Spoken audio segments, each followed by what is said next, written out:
පසුගිය සිකුරාදා මියන්මාරයේ සහ තායිලන්තයේ සිදු වූ ඉතාම දැවැන්ත භූමිකම්පා අනතුරෙන් ජීවිතක්ෂයට පත් වූවන් සියලු දෙනාගේම පවුල්වලට ලංකාවේ රජය හැටියට අපි කනගාටුව පළ කරනවා. මේ වෙලාවේ මියන්මාරයේ සහ තායිලන්තයේ විපතටපත් සියලු දෙනාටම අපි හිතනවා ජාත්‍යන්තර සහයෝගය අත්‍යවශ්‍යයි කියලා. ඒ අනුව අපේ රජයක් හැටියට ඔවුන්ට මේ වෙලාවේ අපේ පැත්තෙන් අපේ පරිමාණයෙන් ලබා දිය හැකි සියලුම සහයෝගය ලබා දෙන්න සූදානම්. එවෙනුවෙන් විශේෂයෙන්ම මියන්මාරයට අවශ්‍ය කරන බෙහෙත් ඇතුළු සෞඛ්‍ය උපකරණත් ඒ වගේම අවශ්‍ය වෙනත් ද්‍රව්‍යත් ලබා දීමට දැන් රජයේ මැදිහත් වල කටයුතු සූදානම් කරගෙන යනවා.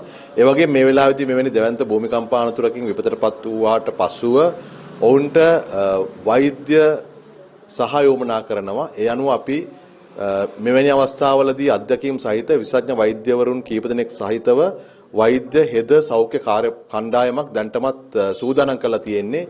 මේ අපි විදේශ කටයුතු අමාත්‍යාංශය හරහා මියන්මාර් තානාපතිකාරයට දැනුම් දුන්නා. ඔවුන් කියා සිටියා සූදානම් කර තබා ගන්න මෙවැනි කණ්ඩායමක් අවශ්‍ය මොහොතකදී අපි ඔබට දන්වන්නම් කියලා. ඒ අනුව අපි ශ්‍රී ලංකා රජය හැටියට මේ විපතටපත් වූවන්ට සහන සැලසීම සඳහා සෞඛ්‍ය වෛද්‍ය කාර්ය මණ්ඩලයක් දැන් සූදානම් කර සිටින බව කියන්නට කැමැති.